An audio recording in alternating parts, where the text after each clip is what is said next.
estamos en el panel Directo a la Justicia, otro lunes más, el programa número 167. Esta es la edición que nos han acompañado todos estos abogados. Está con nosotros Francisco Sánchez Rodríguez, bienvenido.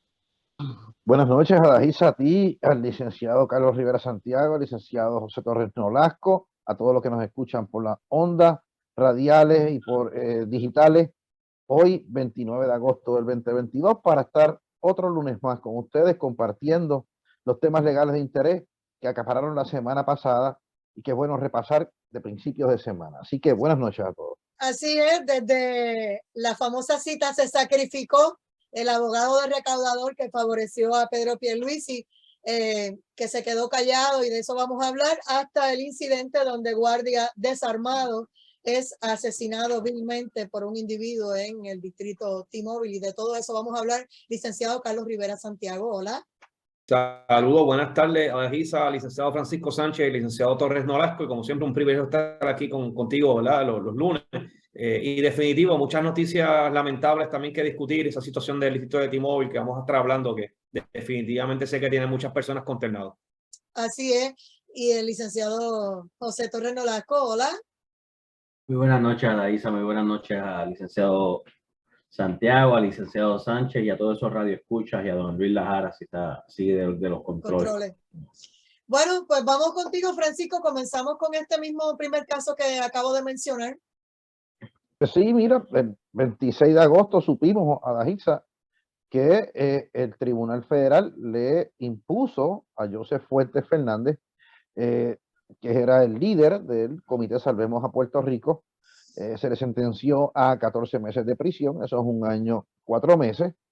Y entonces, ¿cuáles fueron los delitos? Bueno, pues se le radicaron ahí unos delitos de falsificación, ocultamiento de la identidad de donante, que algunos medios le ponen encubrimiento de identidad de donante, eso es falso.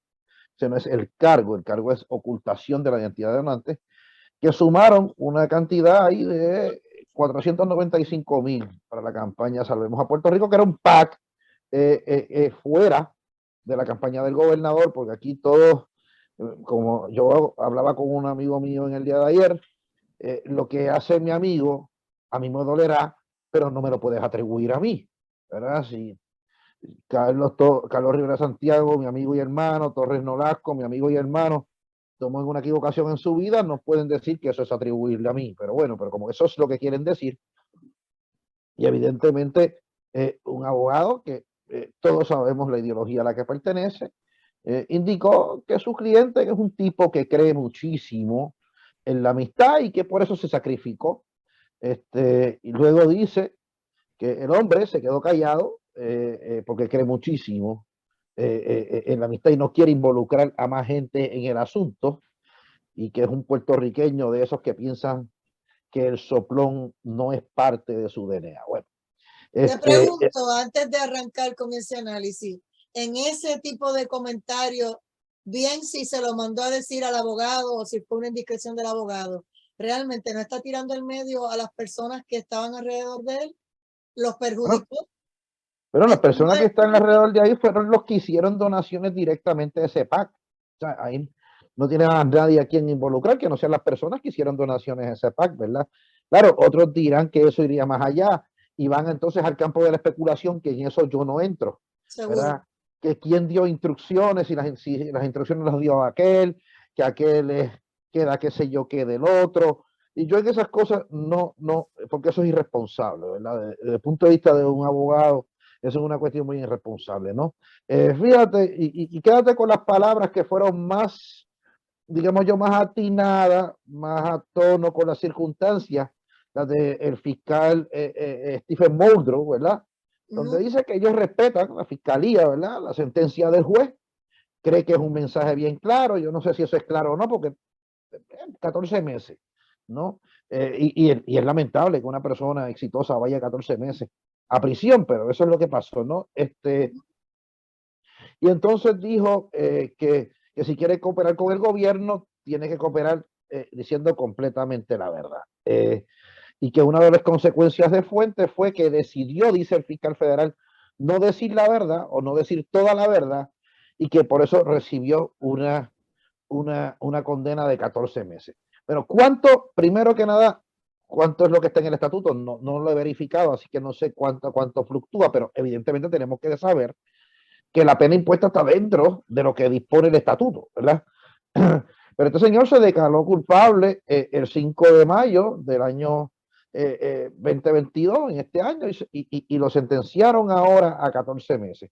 Más allá de eso, sería especular, que es lo que le gusta a muchos miembros de la prensa amarilla, no aquí en Guapa Radio, evidentemente, pero entonces empiezan a decir que si es amigo de este y que por eso encubre al otro y que entonces, bueno, y siguen ese tipo de cosas. Yo, objetivamente hablando, lo que tenga un individuo imputado por violación a la ley electoral federal y que dentro de eso hizo una alegación de culpa y que fue sentenciado a 14 meses. Eso es lo que objetivamente yo puedo hablar de este caso, ¿verdad? Así que, Carlos, ¿qué tú me dices de esto? Bueno, primeramente, ¿verdad? Coincido con el señalamiento, o mejor dicho, la opinión que estás dando a los efectos de que se busca de alguna manera por asociación, porque es amigo, porque tiene alguna tipo de relación personal, pues, poner a la persona, ¿verdad? Establecer la culpabilidad de alguna forma o la participación por asociación. Cuando sabemos que eso en el estricto derecho, ¿verdad? Eso no funciona así. Yo creo que también las expresiones, y aquí voy quizás un poquito a las expresiones que hace el abogado que representa, en este caso ya a la persona, ¿verdad?, imputada y culpable de delito, Claro. que para mí un poquito desacertada, y me explico por qué. Yo creo que aquí todos conocen desde el punto de vista del derecho penal que toda persona acusada de delito tiene derecho a permanecer callado, no tiene obligación alguna de tener que hacer algún tipo de expresión ante un proceso judicial.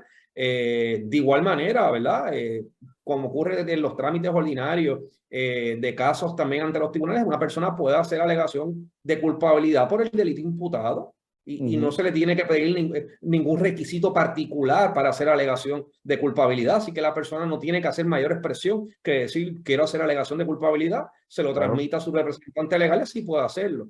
Y eso no es nada impropio, eso lo vemos a diario en los tribunales y lo que el juez va a pasar al juicio es que esa determinación sea una libre y voluntaria, sea inteligente, había consultado con su abogado y no se tiene que hacer ninguna expresión mayor. Sin embargo, aquí vemos que el abogado de defensa se aparta de lo que normalmente ocurre en el trámite ordinario, ¿verdad? De hacer de la expresión que haya hecho en este caso su representado. Y eso me toma un dato bastante curioso cuando conozco de primera mano que los abogados de defensa tienden a hacer algún tipo de alegación y no hacen expresión mayor, protegiendo obviamente el privilegio abogado-cliente de su representado. Por eso fue que traje esa pregunta y no la hago, ¿verdad? Por morbosidad ni nada. Es que uno conoce, yo trabajo en corrección y sé cómo lo que significa el chota, lo que significa dentro, y cuando tú quieres salvaguardar tu vida y utilizas al abogado para dejarle saber, oye, dile a toda esta gente que yo no los he tirado al medio ni los voy a tirar para que no me arriesguen mi vida. O sea, también eso es otro tipo de mensaje que está ahí implícito. Y correcto. otros que quieran decir, bueno, es que está protegiendo al gobernador o está protegiendo a su familia o a algún amigo en particular y envió a su abogado a decir tal o cual cosa. Pero como dijo el licenciado, para ustedes yo sé que es difícil especular, pero es muy, ¿verdad? Raro. Es algo atípico, es algo atípico. Tengo que decir que es algo atípico porque como norma general la persona hace alegación y no hace ningún tipo de expresión y su representación legal no tiende a dar tampoco expresión mayor. Ahora bien, con respecto a la otra parte de lo que es el fiscal, cuando vemos las expresiones del fiscal y de igual manera no he podido ver la pena como tal fija, vemos que son 14 meses, ¿verdad? Para mí es una... ¿verdad? Una cantidad de sentencia de 14 meses que no es algo como otros casos que son varios años. Estamos hablando de apenas un año y 2 meses, así que no tampoco que sea una pena demasiado alta. Así que decir que quizás es un disuasivo para cooperar con las autoridades, pues ¿verdad? Yo no creo que sea un disuasivo muy grande, dado la pena recibida. Así que mayormente eso es lo que pudiese expresarme de verdad, de esas expresiones que hicieron eso. Tanto el fiscal como el abogado de defensa, pero un poco atípico la expresión del abogado de defensa. Licenciado José Torres Nolasco. Joaquín Monserrate Matienzo, para mí, es uno de los abogados más respetados en Puerto Rico. para mí es un litigante de primer orden y para mí tiene una trayectoria intachable como abogado. Las expresiones que hizo, que realizó, tienen que tener un propósito y si las unes o las relacionas a las del fiscal, evidentemente demuestran que se está tratando de llevar un mensaje de que él no quiso dialogar o que se le requirió alguna información y él no quiso darla.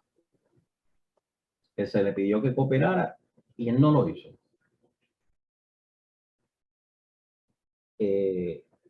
Ciertamente es poco común que los abogados hagan ese tipo de expresiones. Por eso es que me sorprenden y le doy toda la deferencia por el abogado que sé que es Joaquín Monserrate.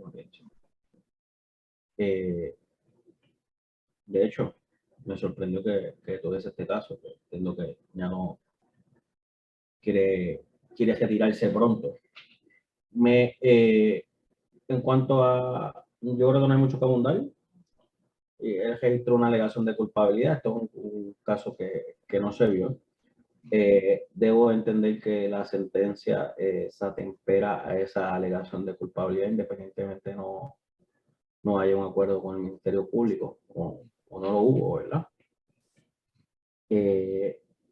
Sí, quizás se está tratando de sacarle contexto la información que da Joaquín Monserrate Matías, tratando de hacer ver que él estaba protegiendo a alguien en particular, por eso es totalmente especulativo. Y si protegió a alguien, ¿a quién protegió? Pues es como dice Sánchez, no podemos hablar sobre ese particular porque nunca lo vamos a saber, ¿eh? Nunca lo vamos a saber. Lo vamos a saber. Y aquí cosas quizás hasta peores se han dado en la política y se han acusado a personas más cercanas a políticos y no necesariamente se puede acusar al político.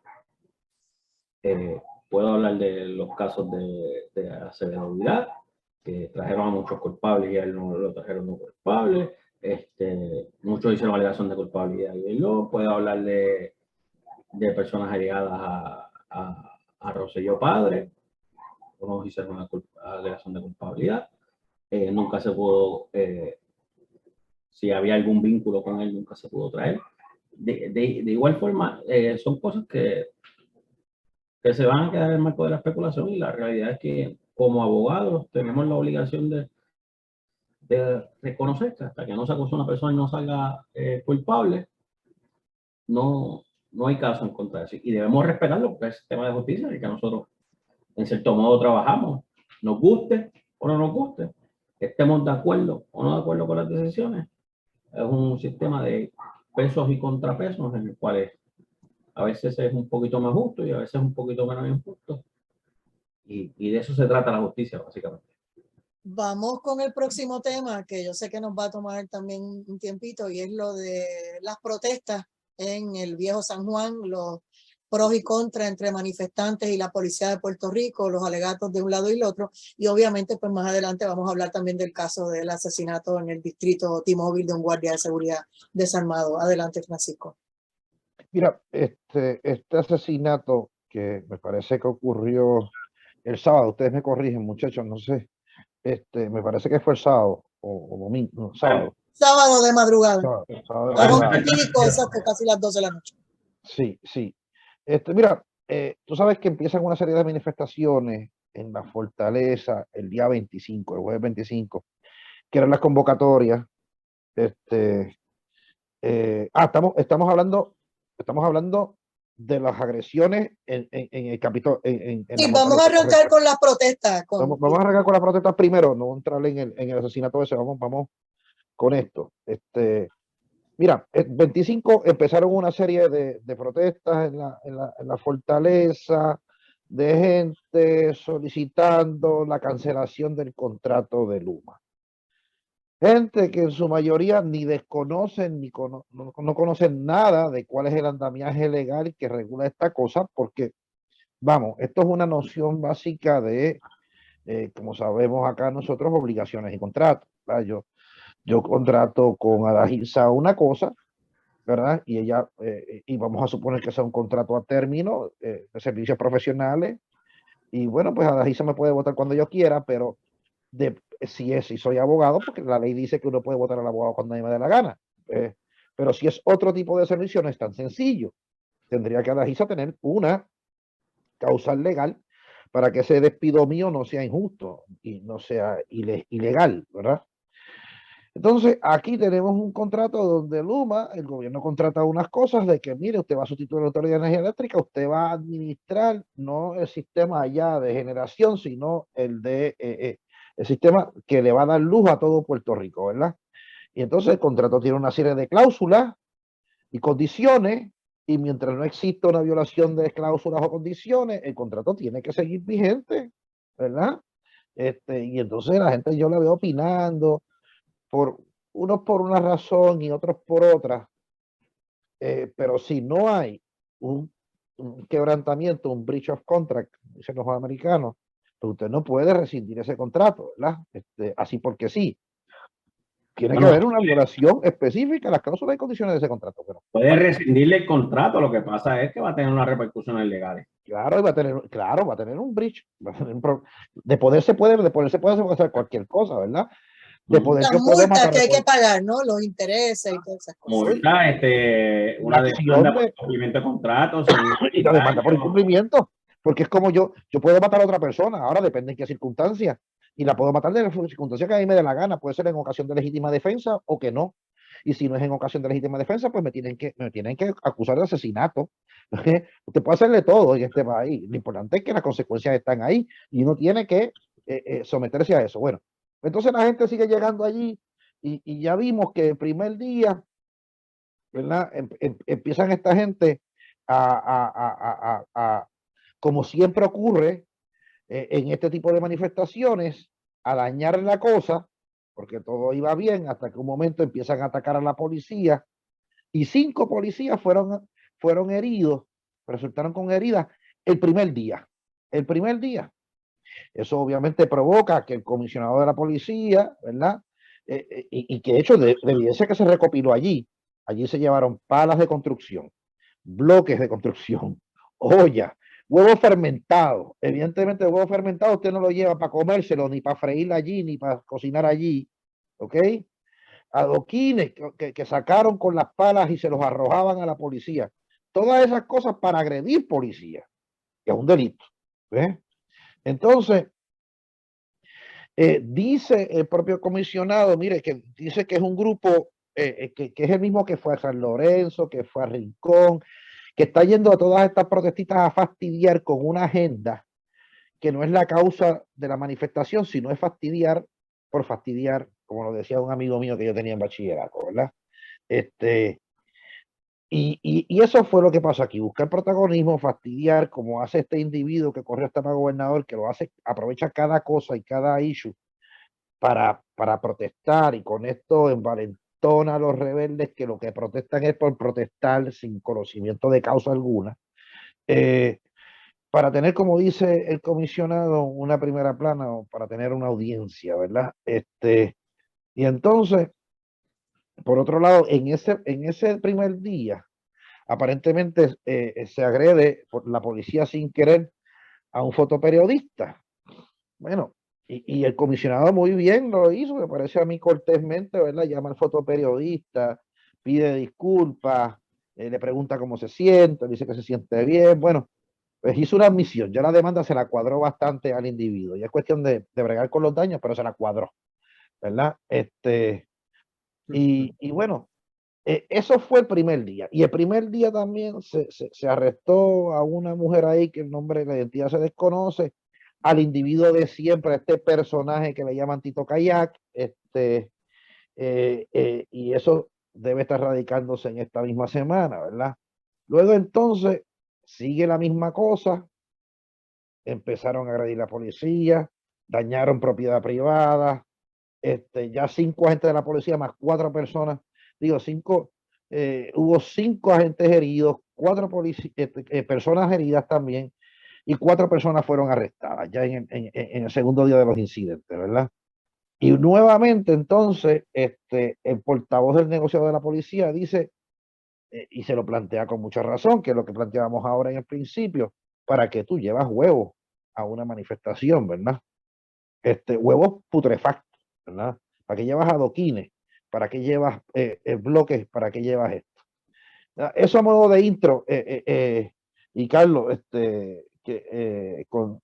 Licenciado te doy Carlos la palabra para que continúes con el Rivera tema. Santiago. Bueno, primeramente, ¿verdad? La situación de Luma, respeto obviamente el derecho a libertad de expresión y todo lo que tenga ¿verdad? De este tipo de manifestación que se pueda dar legítimamente para llevar un mensaje. Ahora bien, el caso de Luma o la situación de Luma, definitivamente una marcha no va a resolver el asunto. Tenemos un contrato de 300 páginas en inglés, que es la que regula específicamente, como todo contrato, establece las cláusulas particulares donde dice cómo se puede rescindir, qué métodos de alternativas para resolver controversias, pues tiene lo que se conoce como un dispute resolution o un área, ¿verdad? Tengo la oportunidad de ver el contrato de Luma y cuando uno examina es sumamente complejo. Y no es algo que por mero capricho una de las partes se levanta de la mesa y dice simplemente no quiero seguir el contrato. Por lo que mencionó ahorita el licenciado Torres Nolasco, hay unas consecuencias legales, ¿verdad? Que puede darse un litigio que a todas luces el gobierno de Puerto Rico, si no lo documenta o lo hace de manera adecuada, nos va a costar más caro. En adición a la situación de que si se va a Luma hoy, ¿quién opera el sistema de transmisión? Que no habría ninguna compañía, que no hay compañía identificada en este momento. Ahora bien, cuando vemos precisamente a las personas este grupo que va a manifestarse, como menciona el licenciado Sánchez, va con piedras, ¿verdad? Con un arsenal prácticamente de equipo, de palas y de piedras, que no es otra, ¿verdad? Una deducción lógica, que lo que va es de alguna forma crear un motín o una revuelta contra la policía. Y yo quiero quizás ver un punto distinto fuera de la situación entre policía y manifestantes. Son los comerciantes que están en esa área. Se nos olvida que allá hay comerciantes puertorriqueños, ¿verdad? Que tienen sus negocios, que se vieron afectados la vez pasada en el verano del 2019. Si no recuerdan las fotos y todos los videos de cómo quedó esa área, prácticamente parecía que pareció un huracán categoría 5 pasó por la calle. Pues aquí vamos por la misma dinámica, por la misma línea. Tenemos también un grupo de comerciantes que se afecta por todo esto, que de igual manera tienen un derecho a abrir sus establecimientos, a vender, ¿verdad? Y yo creo que aquí tenemos que hacer un equilibrio entre el derecho de la libertad de expresión o de expresarse, que no es ilimitado y no te faculta para cometer delito, para agredir, para interrumpir las relaciones o de negocios que pueda tener o los comercios que estén alrededor.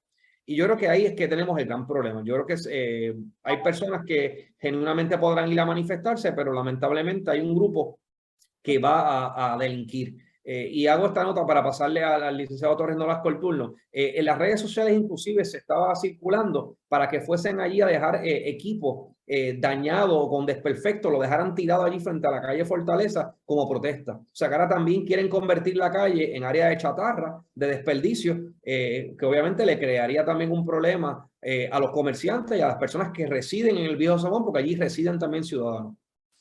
Licenciado José Torres Nolasco. Yo creo que estas protestas, pues, evidentemente creen en la libertad de expresión y cumplen con unos motivos y llaman la atención y quizás traen de nuevo a la palestra pública la discusión del asunto de Luma. No estoy diciendo que estoy de acuerdo o en desacuerdo con el grupo. Evidentemente lo que me preocupa es este grupito que va a hacer daño. La policía está haciendo su trabajo. La policía está haciendo su trabajo. Entonces, las acciones de esta índole de agredir a la policía, de destruir propiedad, lo que hacen es restarle a la actividad, porque en vez de estar hablando de que se reunió un grupo de personas para protestar en contra del contrato de Luma y tratar de exigirle al gobierno la cancelación del mismo, estamos hablando de cuántas personas fueron agredidas. Y cada vez que sucede este tipo de agresiones, si nos damos cuenta es cuando la actividad se está acabando. Con toda probabilidad, los promoventes de la actividad ya no estaban ni en el lugar y se aprovechan de este tipo de situaciones para cometer delitos. Porque es que no hay otra forma de juzgarlo. ¿Por qué se utiliza este tipo de situaciones para cometer delitos? Pues está sumamente mal. Si quieres tirar una piedra a un policía, pues tírasela de frente. Yo creo que debe ser suficiente maduro para eso, pero es incorrecto lo que estás haciendo y te escudas ante una protesta para causar daño e insisto, cometer delito. Los organizadores, yo creo que deben estar frustrados, porque vuelvo y digo, el tema de conversación no es entonces la protesta, no es entonces la reunión de las personas y lo que ellos querían, o el mensaje que ellos querían llevar, sino las agresiones hacia la policía, incidente de que si la policía tuvo que defenderse, que se hubo que tirar de lacrimógeno, que si había palas, que se tiraron adoquines. La realidad es que se pierde el propósito de la protesta. El contrato de Luma es sumamente complejo. Yo creo que debemos ser ciertamente más rigurosos en el cumplimiento del mismo, porque no podemos recostarnos de que hay un contrato, pues hay que evaluar el contrato. El mismo gobernador hizo expresiones de que Luma no estaba actuando conforme a lo pactado o no estaba actuando conforme al estándar que se le requiere, pues hay que poner la presión necesaria sobre esa parte. No podemos quedarnos de brazos cruzados. Pero, como dice Sánchez, no todos los incumplimientos, y esto ya es un asunto más técnico y legal, no todos los incumplimientos en un contrato dan paso a la rescisión del mismo. Los contratos muchas veces se dividen entre cláusulas accesorias y lo que es como tal el contrato, lo más fuerte que contratan las personas. Tiene un nombre y disculpen que se me haya olvidado, pero la realidad es que no todos los incumplimientos, por cualquier incumplimiento, tú no puedes cancelar un contrato. Tiene que ser estricto cumplimiento sobre lo específico, sobre lo más importante del contrato, para que dé causa la rescisión del contrato. Estamos hablando de que es el extremo, básicamente, la rescisión del contrato. Por consiguiente, no es tan fácil como dice Rivera, el compañero, que no es tan fácil rescindir de un contrato y menos de un contrato tan complejo como este. Entonces, lamentablemente, Puerto Rico, al día de hoy, la transición a Luma todavía no ha culminado. Apenas Luma está empezando a ejercer sus funciones, quizás a su plena cabalidad, que tuvo que mediar contratación y adiestramiento del personal. La pregunta es la siguiente. Sacamos a Luma mañana. ¿Y quién va a estar a cargo del servicio? Porque eso no es tan fácil como que, pues contratamos de nuevo los que estaban en la Autoridad de Energía Eléctrica para ponerlos a ellos a trabajar. ¿Y qué cambia? ¿Por qué hubo que vender la Autoridad de Energía Eléctrica, la parte de distribución a Luma? ¿Qué se va a hacer distinto? ¿Cómo podemos tener una autoridad más eficiente? Todas esas incógnitas quedarían en el aire. O sea, vamos, yo los exhorto. Que alguien me conteste esta pregunta. ¿Qué vamos a hacer si rescindimos del contrato de Luma mañana? ¿Quién se va a quedar a cargo de la distribución de energía? Porque es bien fácil. Algunos te van a decir que ya eso pasó con Ondeo y con otras compañías en acueducto, donde habían dado la privatización y lo echaron para atrás y siguió el gobierno operando. Pero el contrato era diferente, lo sé.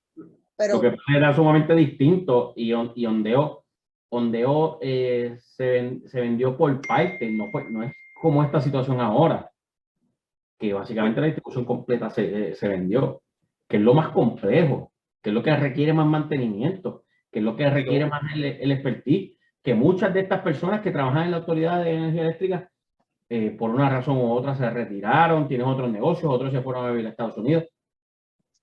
Pero es que es en el vacío, nosotros no podemos. Y ahí entramos entonces al tema de lo que se discute, ¿verdad? Y es el famoso contrato leonino, como en otras entidades, otras corporaciones, sí se pudieron zafar de la parte privada porque algo no funcionó en 2 veces. las dos compañías que le fallaron al pueblo, pero en este caso, pues la forma de cómo se redactó y cómo se trabajó y las métricas y todo, no es tan fácil salir de él, aunque nosotros entendamos, el pueblo de Puerto Rico, el mismo gobernador dice que están como si fuera en cintura, ¿verdad? Que los está supervisando, él los está evaluando, bueno, pero como quiera. Aquí la situación es que este contrato viene sí, esto viene a petición del gobierno federal. La gente se les olvida esto. A diferencia de Ondeo, a diferencia de otras instituciones, la situación de Luma llega a Puerto Rico por petición del gobierno federal. El gobierno federal dijo, yo voy a pagar la reconstrucción completa del servicio eléctrico con una sola condición. No lo va a correr en energía eléctrica. Tiene que venir un privado. Eso fue lo que mencionó el gobierno federal. Así que aquí la gran pregunta es, si se va Luma, no hay dinero para la reconstrucción, porque esa fue la condición que puso precisamente el gobierno federal. Y no perdamos de perspectiva, yo no estoy diciendo que Luma sea la alternativa o que Luma sea la mejor compañía. Hay que buscar una alternativa distinta, pero ya Prepa está descalificada del saque, porque eso es lo que dijo el gobierno federal. Así que es una controversia bastante difícil. Y a eso le tenemos que añadir que si vamos, ¿verdad?, al tema, a virar hacia atrás, ¿cómo se da la contratación? Solamente hubo 2 proponentes, incluyendo a Luma. O sea, que no es que tampoco necesariamente abunden las compañías que tengan la capacidad para manejar el sistema eléctrico que tenemos y que tenga que hacer, ¿verdad? Tenga que hacer tan demacrado que está. Así que no es que no se pueda, es un reto. Pero lo que yo digo es que si se descarta Luma, tenemos que tener el plan B listo, tenemos que tener una compañía que entre. No podemos simplemente por un exabrupto, ¿verdad? Cuando uno le da como una perreta en el chiquito, cuando uno le da yo quiero hacer tal cosa y la quiero hacer, pero sin ningún plan no podemos hacerlo porque va a ser, la consecuencia va a ser mucho peor. Mira, y más ahí, como dice Carlos, hay una cosa, y lo plantea José, hay una cosa que se llama la cláusula de supremacía federal. Hasta los reglamentos federales están por encima de las leyes y la constitución local. O sea, olvídense de esas cosas y eso tripeo porque hay una cuestión de supremacía federal. Y esa cláusula de supremacía, mira, ya se reglamenta. Yo estoy los chavos, como dice Carlos, yo te los doy, yo no tengo problema, pero tráeme a otro. Yo no estoy diciendo que voy a aplaudir con loa lo que está haciendo Luma, claro que no. Yo tengo muchísimo miedo cuando venga un huracán aquí. Y estoy seguro que todos los que estamos aquí estamos claros con eso. Pero es que esa es la condición que nos pusieron. Punto. Esa es la cosa. Somos un territorio y aunque fuéramos un estado. Y la Junta lo aprobó. Esto lo aprobó la Junta. Exactamente. Eso no es tan sencillo como es. El único que tenía la fórmula para bregar con esto era Tatito Hernández. Entonces Tatito Hernández va allí, ve a la manifestación esa y lo sacan de allí y lo sacaron de allí. José Torres Nolasco se llevó las manos a la cabeza. Pero él dijo que tenía calle, que él podía manejar. Que tenía calle, pues. Tatito Hernández, fórmula y resolver nunca pueden ir en una oración juntos. No. Eso es imposible que eso vaya en una oración. Ay, por Dios. Mira, pero ahora la verdad que tú querías hacernos reír. Está bien, no, tú sabes cómo eso siempre es, hay que siempre traer eso para ir entonces a un tema un poco más delicado. Mira, entre el FEI y Tatito, ustedes siempre me hacen la vez que lo mencionan. Mira, ahora está pensando. El FEI, le asignaron un FEI al alcalde de Arecibo. ¿Viste? Sí, que no se preocupe mucho, que no se preocupe mucho. Que no le ha quitado el sueño. Sí, eso, exactamente. Mira. Si se deja llevar por ustedes, ya están sueltos. No, está suelto. Mira. Nada, pero volviendo a esto. Porque le tocó el FEI, ay, padre. La cuestión esta del asesinato reportado, ¿verdad? En la madrugada de sábado. Que es una cosa que, ¿verdad? Nos mataron a este pobre muchacho, Albi Rosa Velázquez, el nombre de 34 años, que trabajaba allí en el distrito de T-Mobile como guardia de seguridad. El individuo que lo mató, era un individuo, esto fue con un arma blanca, lo mató con un arma blanca, ¿verdad? Sí. Lo atendieron inmediatamente, lo trasladaron a un hospital, pero posteriormente no se pudo hacer mucho, falleció. ¿Verdad? Falleció y entonces el individuo que acusan por esto. Era un criminal, confeso, ¿viste? Era un criminal que, mira, tiene una cosa aquí, tiene casos estatales del 95, 97, 2000, 2011, 2015 y 2019 y tiene uno federal del 99. Así que tiene un catálogo ahí. Y lo interesante de este individuo, y con eso los dejo a ustedes, muchachos, es que el individuo dice, y si tengo que matar 40 más, los mato, ¿verdad? Yo una vez tuve un caso así, que un tipo me presta una confesión y me dice, y le voy a decir otra cosa, fiscal, yo le termino de tomar la confesión al individuo, y el individuo me dice, y si vuelve a nacer, fiscal, lo vuelvo a matar. Pues básicamente este tipo dice ahí, y si tengo que matar 40 más, los mato, ¿verdad? Este es el caso, José, y luego entonces Carlos, y con esto cerramos hoy. No sé. Es una situación bien compleja y triste, ¿verdad?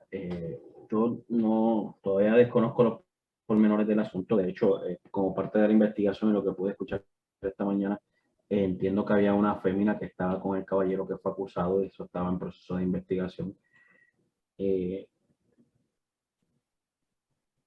Todas las muertes son tristes. Vamos a empezar.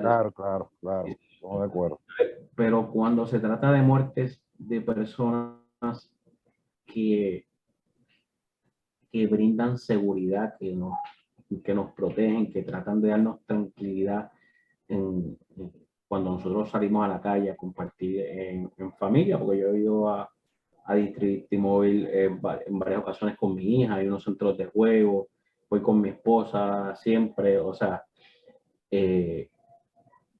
ciertamente choca más y duele más, y cuando es personas, vuelvo y insisto, que nos protegen, pues nos choca. Yo creo, ¿verdad? Y vuelvo y digo, no conozco el móvil del asesinato. El que es acusado, yo creo que... Para efectos de lo que salió en los medios, que ha sido muy poco, me imagino que para proteger también el nombre del distrito T-Mobile y no, ¿verdad?, lacerarlo. La información es que él fue sacado de allí, fue removido de allí y entonces fue a su auto, buscó esa cuchilla y cometió el acto que le cegó la vida a este guardia de seguridad que estaba desarmado, y que uno de los temas pues que se ha traído a la palestra pública es qué va a pasar si nosotros seguimos teniendo guardias de seguridad, como le llaman en la calle, en el argot, guardias palitos, donde no tienen armas para defenderse, ni ellos, ni a defender a alguien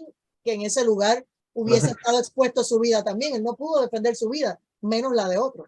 Ok, pero ahí hay situaciones en las que no tenemos control y yo creo que todos conocen que yo soy pro segunda enmienda. Igual si esa persona lo veía armado, a lo mejor con el cuchillo no le hacía daño, pero buscaba un arma y le entraba a tiros y posiblemente mataba a otros, porque cuando están con... No, ese era un criminal definitivo. Que tiene que con toda probabilidad haya cumplido cárcel, que no le tiene miedo a la cárcel, que no tiene miedo a... Por drogas, había cumplido por drogas. O sea, que la realidad es que es sumamente complicado, ¿verdad? Resolver el asunto armando a todos los guardias de seguridad, yo no creo que se resuelva el asunto así. Es que volvemos, hay situaciones en las que no las podemos controlar todas. ¿Y cómo sabemos cuáles serían? ¿Cuándo un guardia la necesita y cuándo no necesita el arma? ¿Qué hacemos? Por eso es lo que digo, que no hay un parámetro, es que decir que el arma lo resuelve. No, yo hablo de guardia, no a cualquier, hablo de guardias de seguridad. De guardia de seguridad. Decir que un guardia de seguridad necesita el arma, no simplemente eso, porque todo depende del nivel de riesgo. Yo creo, para empezar, el nivel de riesgo de la persona. Tengo que decir que para proteger el nombre, District T-Mobile actuó, yo creo que actuando muy prudentemente, inclusive tenían unas celebraciones y las cancelaron. Eso es un patrono muy irresponsable, porque eso le cuesta dinero, ¿verdad? Tener unas celebraciones en el aniversario y demás, y ellos cancelaron esas actividades. Insisto en que es un suceso muy lamentable. No veo como que al armar a todos los guardias de seguridad sea prudente. ¿Me explico? A pesar de que yo soy una persona que cree mucho en la segunda enmienda, conozco y brego con la psiquis de las personas. O sea, en mi trabajo brego con personas. Yo quizás brego con más criminales que mucha gente. Los defiendo en mi trabajo. Pero la realidad es, y me apasiona hacerlo, pero la realidad es que no todo el mundo está capacitado para tener un arma de fuego. Porque se le da un arma de fuego a una persona y la costumbre, y máxime en los guardias de seguridad, la costumbre lo lleva a que eso está ahí en la baqueta, y porque no todo el mundo es fiebre, porque no todo el mundo va a practicar, porque no se le exige ningún tipo de práctica. Miren, tener un arma de fuego te requiere que cojas un curso de uso y manejo una vez, cada vez que vas a renovar. Yo me quejo que a la policía le dan 2 veces al año adiestramiento con las armas, en 2 ocasiones al año, por falta de balas, por falta de lo que sea. Vamos a armar guardias de seguridad y ¿qué adiestramiento le vamos a requerir? Pues esto hay que evaluarlo, o sea, tenemos que ser más específicos, más detallados, tenemos que si se va a promover que estén armados, ¿cuántos requisitos los va a dar? ¿Quién le va a dar esos adiestramientos? Porque, vuelvo y digo, es la policía que tiene muchos años de experiencia. Y sucedió en Guayama, en el cuartel general, la comandancia de Guayama. Van a fichar a un individuo y en el proceso de fichaje el individuo le quita el arma al agente de la policía y se va a tiros con los guardias dentro del cuartel. Eso sucedió hace 2 años atrás, no mucho más de eso, con personas sumamente capacitadas. Más armas en la calle a guardias de seguridad que no están adiestrados son potencialmente más armas fáciles para robar. Y es una situación que se está dando porque las personas empiezan a sacar las licencias, a tener la aportación simplemente por tenerla, empiezan a dejar las armas en los vehículos. Llega el momento en que se empieza a ser más negligente. Usted no conoce la cantidad de policías que yo he tenido contacto que dicen que no quieren saber del arma de fuego, que si ellos pudieran irían a trabajar sin el arma de fuego, que a ellos les cansa tener el arma de fuego. Estamos hablando de policías. Imagínense guardias de seguridad, que es un trabajo que para bien o para mal, las personas que no consiguen trabajo, pues hay un trabajito de guardia de seguridad, voy a hacer el trabajito de guardia de seguridad. Eso es parte de lo que hay que cambiar. Guardia de seguridad no es un juego, no es un vacilón. O sea, y el entrenamiento es necesario, obviamente. Con esto voy a hacer repadarlo, bueno, quedan 4 minutos nada más. Yo tuve un guardia de seguridad en la finca, en mi finca, en Santa Isabel, tuve un guardia de seguridad. A las 9, 10 de la noche, 2 o más individuos, porque no sabemos exactamente cuándo fueron, los amarraron y le metieron con un bate por la cabeza y lo mataron.